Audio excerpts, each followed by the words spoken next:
안녕하십니까. 완생TV 회사원으로 살아남기 강PD 동프로 이주간 기자, 박이슈 기자입니다.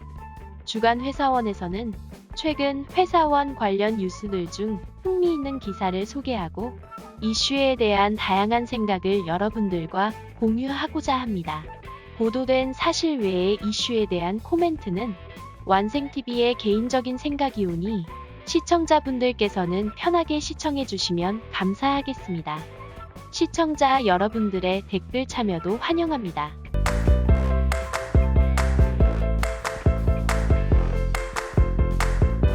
주간 회사원 사회면입니다. 대표님, 내년 연봉은 땡땡땡 정도는 올려주실 거죠? 전국에 계신 회사원 여러분, 오늘도 안녕하십니까? 주간 회사원 이주간 기자입니다. 이번 주도 다양한 회사원 관련 소식들이 있습니다. 채널 고정해 주시고요. 힘차게 시작하겠습니다. 먼저 주간 회사원 사회면 첫 번째 소식입니다. 취업 정보 사이트 인크루트에 따르면 직장인들이 희망하는 내년도 연봉 인상률은 평균 9.8%인 것으로 조사됐습니다. 인크루트는 최근 직장인 538명을 대상으로 2021년 연봉 협상에 대해 조사한 결과를 발표했습니다.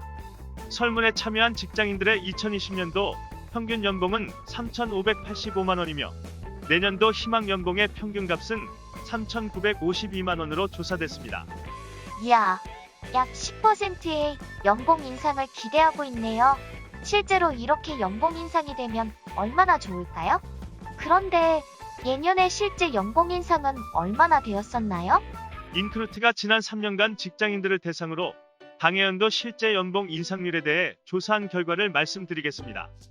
2018년도는 평균 8.9%, 2019년도는 평균 4.0%, 2020년도 평균 5.3%로 집계됐습니다. 다만 내년도 연봉 협상 결과에 대해 85%에 달하는 직장인이 큰 기대감을 갖지 않는 것으로 답했으며 그 이유로는 코로나 33.8%가 1위로 꼽혔습니다. 업종에 따라서 편차가 있겠지만 한국 기업들은 코로나 사태에 비교적 대처를 잘해왔고 그 동력은 바로 한국 직장인들의 책임감 때문이 아니었나 생각됩니다. 내년 연봉 인상엔 고생한 보람이 있기를 바라봅니다. 아이러니, 코로나로 직장 생활이 긍정적이라고요? 주간 회사원 사회면 두 번째 소식입니다.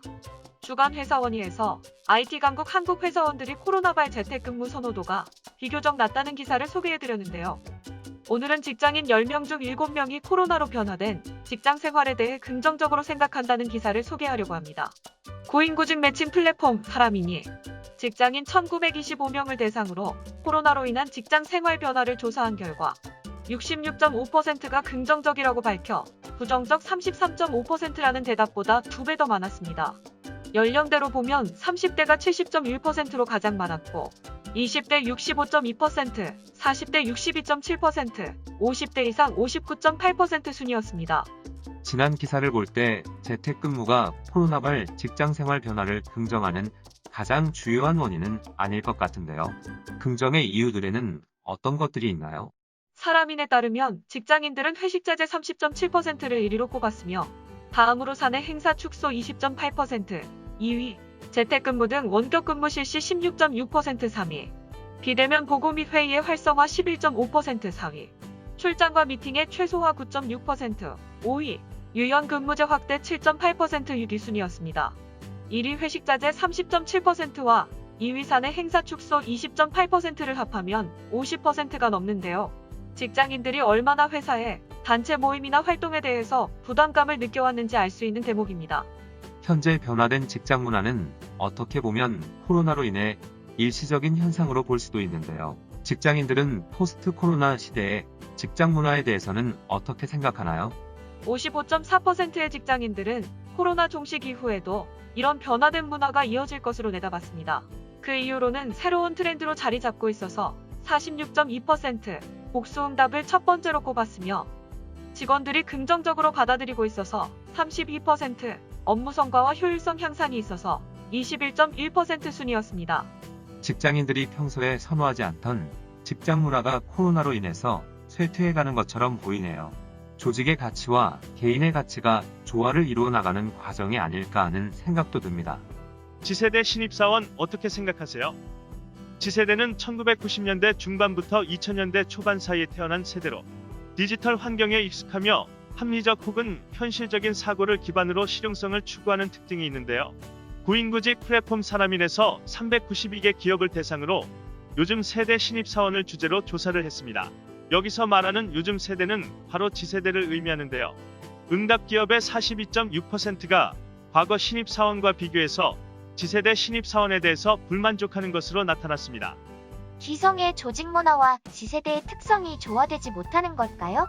왜 기업에서는 지세대 신입사원에 대해서 불만족하나요? 기업들은 지세대 신입사원들이 이전 세대 신입사원보다 부족한 점으로 책임감 41.6%, 복수응답을 1위로 꼽았습니다.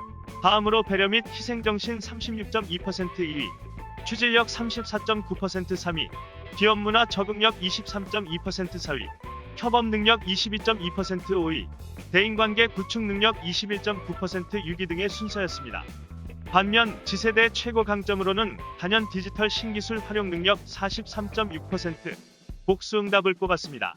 어떻게 보면 책임감이나 희생정신 부족 등은 대체로 기성세대 직장인들이 신입사원들에게 늘 지적하는 레퍼토리가 아닌가 싶습니다. 고속성장 시대의 회사 조직이 비교적 고용을 안정적으로 보장하고 피고용인들에게 조직에 대한 헌신을 요구할 때는 회사 동료들을 한솥밥을 먹는 식구로 표현하기도 했지만 미래에 대한 불확실성으로 효율성과 고용의 유연성을 강조하는 현재는 고용을 급부와 반대급부의 계약 관계적 성격으로 바라보는 것이 당연하지 않나 하는 생각입니다. 주간 회사원 헬스면입니다. 번아웃 증후군 들어보셨나요? 정신적 탈진, 이른바 번아웃 증후군을 겪는 직장인들이 2016년 이후 늘고 있습니다. 시장 조사 전문 기업 엠브레인 트렌드 모니터가 전국만 19세에서 59세 직장인 남녀 1000명을 대상으로 직장 생활 스트레스 및 번아웃 증후군 관련 인식 조사를 실시한 결과 직장인 91.5%가 평소 직장 생활에서 스트레스를 받고 있다고 답했으며 직장인 10명 중 4명은 스스로 번아웃 증후군에 해당된다고 생각했습니다. 정신적 탈진 상태인 번아웃 증후군이 직장 생활에서의 스트레스가 극심한 단계라고 가정한다면 우선 스트레스의 주요 원인을 살펴봐야 하지 않을까 생각합니다. 도대체 직장 내 스트레스는 어디에서 오는 것인가요? 직장 생활에서 가장 많은 스트레스를 주는 대상은 직장 상사인 것으로 나타났습니다. 직장인 2명 중 1명 50.9%, 이 직장 상사가 직장 생활에서 스트레스를 주고 있다고 응답했습니다. 그 다음으로 외부 고객들로부터 스트레스를 받고 있는 직장인도 47.5%나 되었으며 특히 서비스나 영업직 종사자 61.7%의 고충이 컸습니다. 한편 직장 생활에서 많이 요구되는 감정노동도 스트레스의 원인으로 지목됐습니다. 직장인 10명 중 6명이 회사 업무에서 요구되는 감정 표현이 자신이 실제 느끼는 기분과 다를 때가 많고 63.6% 실제 감정을 숨기고 업무상 요구되는 감정을 꾸며서 표현한다고 응답 59.4% 했습니다. 스트레스의 주요 원인은 직장 상사와 감정 노동이라고 할 수 있겠네요. 주간 회사원 세 번째 편이 왜 나는 퇴사를 결심했나 뉴스에서 밝혔다시피 퇴사 고민의 가장 주요한 원인도 직장 상사의 잔소리였는데요. 이번 조사에서는 어떤 유형의 직장 상사가 스트레스를 유발하는 것으로 나타났나요? 직장 생활에서 스트레스를 유발하는 상사의 유형으로는 팀원과 직원들을 존중하지 않는 상사 47.5%, 중복응답 및 업무 능력이 떨어지는 상사 45.7%를 각각 1위와 2위로 꼽았습니다.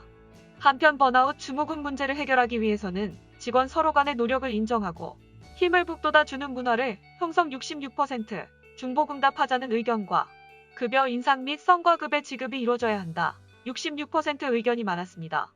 유능한 상사를 조직의 역량을 결집시켜 최상의 효율을 발휘하도록 하는 사람이라고 한다면 팀원을 존중하지 않아서 팀워크를 약화시키는 상사와 업무 능력이 미흡해서 능률적으로 업무 처리를 하지 못하는 상사는 모두 유능하지 못한 상사라고 할 수 있지 않을까 생각합니다. 어쩌면 업무 능력의 한계 때문에 퍼포먼스를 내기 위해 팀원이나 직원들을 강압적으로 대하는 측면이 있는 것이 아닌가 하는 생각도 하게 됩니다. 또한 번아웃 증후군의 해결책으로 급여 인상이 2위에 꼽혔다는 것은 현실적으로 별다른 해결 방안이 없기 때문에 금전적인 보상으로 극복할 수 있도록 격려해야 한다는 의견처럼 이해되기도 해서 안타깝네요. 세대 간 사고방식의 격차를 단시간에 해결하기 어렵다면 조직 문화를 변화시키는 노력과 함께 업무 수행 시 불필요한 직원 간 접촉이 최소화될 수 있도록 시스템을 구축하는 것도 고려해 볼 만하지 않을까 생각되네요. 주간 회사원 해외 소식입니다. 이럴 수가. 코로나 사무공간을 바꾸다. 스마트 오피스에 출연. 코로나로 직장인들의 업무 방식과 기업의 사무공간에도 커다란 변화가 일어나고 있습니다. 스마트 오피스는 기업 고유의 문화와 환경을 반영한 공간 디자인과 컨설팅을 기반으로 만들어지는데요. 이동식 모듈형 사무가구의 자율좌석 시스템, 화상회의 등 IT 솔루션을 접목하고 보다 효율적이고 유연한 공간 활용을 통해 업무 효율성과 창의성 향상, 기업의 코스트 절감 등 다양한 이점을 동시에 누릴 수 있는 오피스 형태입니다. 서울디지털재단이 최근 발간한 스마트워크 정책 동향 보고서에 따르면 일본은 원격 근무나 재택근무를 포함한 스마트워크 정책과 함께 도심 외 지역의 성장 도모, 공간 활용의 효율 추구를 위한 정책을 시행하고 있습니다. 대표적인 곳이 동일본 여객철도 JR입니다. JR은 사무실 건물이나 지하철역, 공터 등 다양한 장소에 예약 시스템과 전원, 인터넷망 등 각종 업무 시설을 갖춘 1인용 사무실인 박스형 공유 오피스 텔레큐브를 곳곳에 설치하고 있으며 2023년까지 약 1000개 규모로 확대할 계획입니다. 한국 기업으로는 유한 킴벌리와 하나시스템 ICT 부문이 스마트 오피스 도입에 적극적이라고 합니다. 오라클과 워크플레이스 인텔리전스가 한국을 포함한 11개국 직장인 1만 2천여 명을 대상으로 한 설문조사에서 한국은 40%의 응답자만이 재택근무를 선호한다고 밝혔는데요. 스마트 오피스가 재택근무의 단점을 보완한다면 대안이 될 수 있지 않을까 기대합니다.